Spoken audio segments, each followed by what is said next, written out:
வாழிய செந்தமிழ், வாழ்க நற்றமிழர், வாழிய பாரதமணி திருநாடு. பாரதமணி திருநாடு நேயர்கள் அனைவருக்கும் வணக்கம். நாம் பேனா மன்னர் அமரர் கல்கி அவர்களின் சிவகாமியின் சபதம் வரலாற்று நாவலை பார்த்து கொண்டிருக்கிறோம். அந்த வரிசையிலே இன்று பாகம் 2 காஞ்சி முற்றுகையில் 27ஆம் அத்தியாயம் மாமல்லர் எங்கே. குண்டோதரனுக்கு எச்சரிக்கை செய்துவிட்டு குதிரை மேல் விரைந்து சென்ற மனிதர் யார் என்பதை நேயர்கள் யூகித்து தெரிந்து கொண்டிருப்பார்கள்.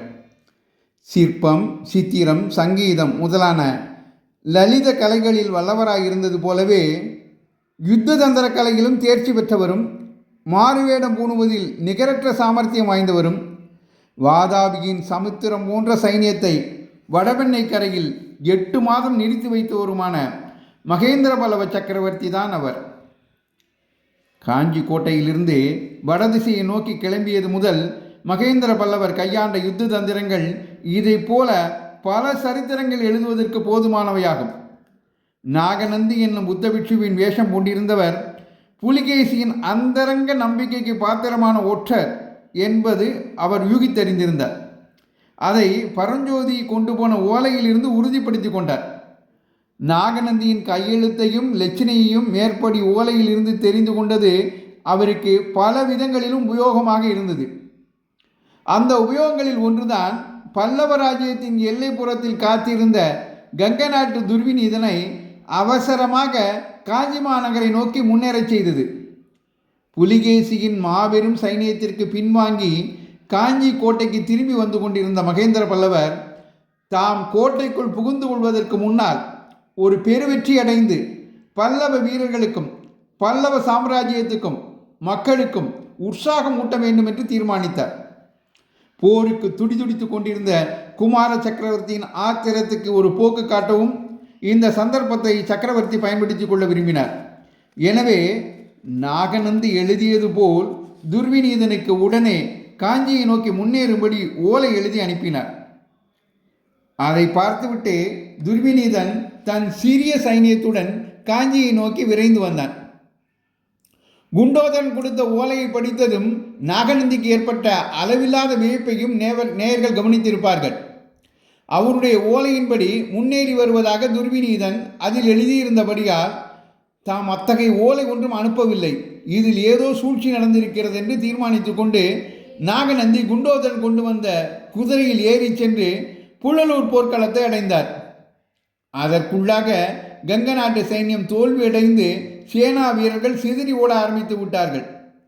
அந்த நிலைமையில் துர்விநீதனுடைய உயிரை காப்பாற்றுவது ஒன்றுதான் தாம் செய்யக்கூடியது என்பதை உணர்ந்த நாகநந்தி அவனை தம்முடன் அழைத்து கொண்டு தெற்கு திசையை நோக்கி விரைந்து ஓடினார். இந்த புள்ளலூர் யுத்தத்தை மாமல்லரையும் பரஞ்சோதியுமே முழுவதும் நம்பி மகேந்திர பல்லவர் விட்டுவிடவில்லை. பொறுக்கி எடுத்த 1000 குதிரை வீரர்களுடன் புள்ளலூர் போர்க்களத்துக்கு வந்து சேர்ந்தார். எதிர்பாராத இடத்தில் எதிர்பாராத சமயத்தில் வந்து தாக்கியபடியால் கங்கர் படை பீதி அடைந்து ஓடலாயிற்று. புதிதாக வந்த குதிரைப்படை தலைவர் வஜ்ரபாகுவை மாமல்லர் சந்தித்த போது அந்த வீரன்தான் தம் தந்தை என்றும் அறிந்தார். அதனால் அவருடைய ஆத்திரம் அதிகமாயிற்று. இந்த ஒரு போரிலாவது தம்மை முழுதும் நம்பி விட்டுவிடக்கூடாதா என்று தந்தையிடம் சண்டை பிடித்த பிறகு சிதறி ஓடும் கங்கர் படையை துரத்தி சென்று நிர்மூலமாக்க அனுமதி கேட்டார். ஒரு நிபந்தனையுடன் சக்கரவர்த்தி அதற்கு அனுமதி கொடுத்தார். அந்த நிபந்தனை என்னவென்றால், தென்பெண்ணை நதி வரையில் எதிரிகளை துரத்தி செல்லலாம், நதியை கடந்து அப்பால் போகக்கூடாது என்பதுதான். எதிரிகளை துரத்தி செல்லும்படி மாமல்லரை தென் திசைக்கு அனுப்பிவிட்டு மகேந்திரர் திரும்பி போய்விடவில்லை என்பதை சென்ற அத்தியாயத்தில் பார்த்தோம். நாகநந்தியின் கொடூர சூழ்ச்சிகளை எதிர்ப்பதற்கு கள்ளங்கபடமற்ற இளம்பிள்ளையான மாமல்லரையே நம்பி விட்டு விட முடியுமா? குண்டோதரனுக்கு எச்சரிக்கை செய்துவிட்டு கிளம்பிய மகேந்திர பல்லவர் இருட்டையும் புயலையும் பெருமழையும் பொருட்படுத்தாமல் தென்கிழக்கு திசையை நோக்கி சென்றார். உதயமாவதற்கு ஒரு ஜாமம் இருக்கும்போது தென்பெண்ணை நதிக்கரையை அடைந்தார். அப்போது மழையின் வேகம் குறைந்து வானத்தில் மேகங்கள் கலைந்து நட்சத்திரங்கள் கூடி தெரிந்தன. அந்த லேசான வெளிச்சத்தில் நதியும் நதிக்கரையும் அப்போது அளித்த காட்சியை வர்ணிப்பது இயலாத காரியம். நதியின் இரு கரையையும் தொட்டுக்கொண்டு ஹோ என்ற இரைச்சலுடன் நொங்கும் நுரையமாக பிரவாகம் போய்கொண்டிருந்தது. நேற்று அல்லது முந்தைய தினமாக இருந்தால் இத்தகைய பெரும் பிரவாகம் கூட சற்று தூரத்தில் இருந்த பார்வைக்கு தெரிந்திராது. அடர்ந்த தோப்புகளினால் அவை மறைக்கப்பட்டிருக்கும். ஆனால் இப்போது நதிக்கரையில் நெருங்கி வளர்ந்திருந்த அவ்வளவு விருட்சங்களும் முறிந்து விழுந்து கிடந்தன. மகேந்திரர் நதிக்கரையை நெருங்கியதும் முறிந்து விழுந்து கிடந்த மரங்களுக்கு மத்தியில் இருந்து குதிரை ஒன்று வெளியே வந்தது. அதன் மேல் இருந்தவன் சத்ருகனன். பிரபு, இன்றிரவு நான் பட்ட கவலை என்றைக்கும் பட்டதில்லை. தங்களை தனியே அனுப்பிய என்னுடைய அறிவீனத்தை நினைத்து நினைத்து வருந்து கொண்டே இருந்தேன். இந்த புயலிலும் மலையிலும் தாங்கள் எப்படி வழி கண்டுபிடித்து வந்து சேர்ந்தீர்கள் என்றான் சத்ருகனன். நானும் எத்தனையோ இரவுகளை பார்த்திருக்கிறேன் சத்ருகனா, ஆனால் இன்றைய இரவை போன்ற பயங்கரத்தை கண்டதில்லை. போகட்டும், நீ இங்கே காத்திருந்ததில் பயன் உண்டா என்று மகேந்திர பல்லவர் கேட்டார். ஆம் பிரபு, இங்கேதான் அவர்கள் நதியை கடந்து சென்றார்கள் என்றான் சத்ருகனன். துர்விநீதன் இருந்தானா, பார்த்தாயா? வெகு சமீபத்தில் நின்று பார்த்தேன். துர்விநீதன் யானை மீதிருந்தான். மற்றவர்கள் 7-8 படகுகளில் சென்றார்கள். அப்போது புயல் ஆரம்பிக்கவில்லை. கிட்டத்தட்ட அவர்கள் அக்கறை அடைந்த போதுதான் காற்று ஆரம்பித்தது. கரையோரம் போய்விட்டபடியால் தட்டு தடுமாறி கரையேறி விட்டார்கள். அப்போது நதியில் பிரவாகமும் இவ்வளவு இல்லை.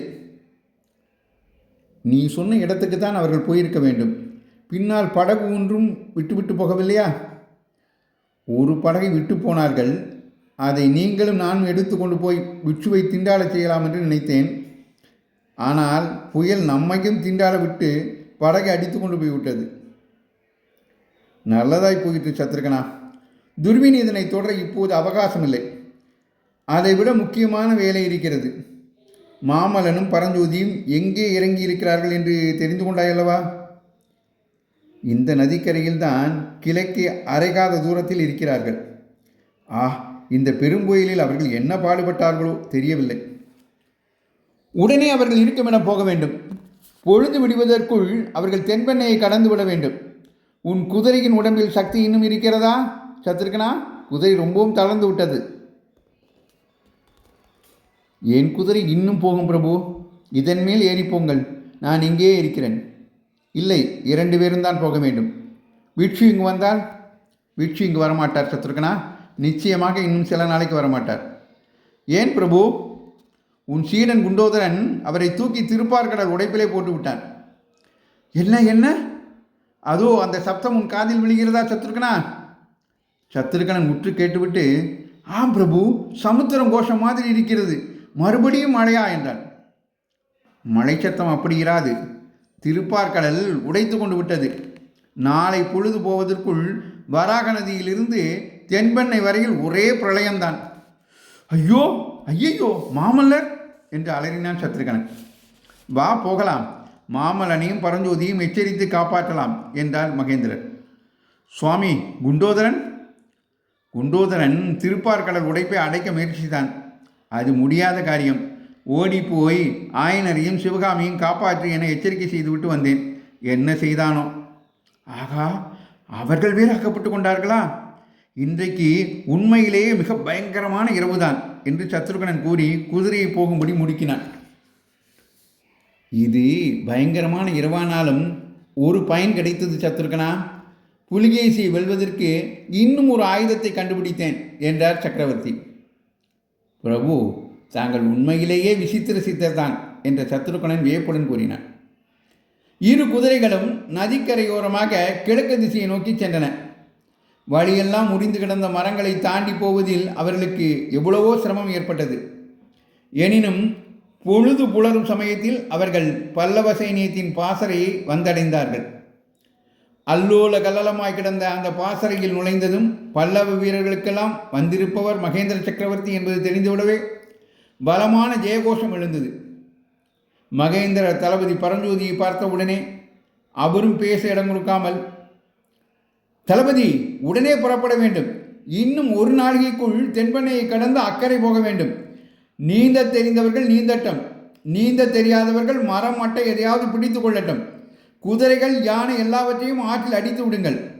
ஆயுதங்கள், சாமக்கரிகள் எது போனாலும் போகட்டும், மனிதர்கள் பிழைத்தால் போதும் என்றார்.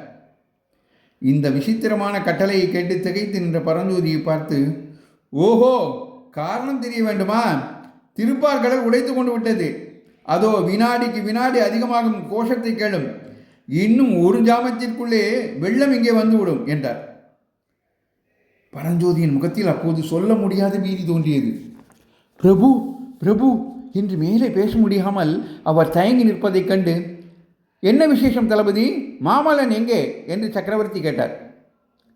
நேற்று இருட்டிய பிறகு அசோகபுரத்துக்கு புறப்பட்டு போனார் பிரபு.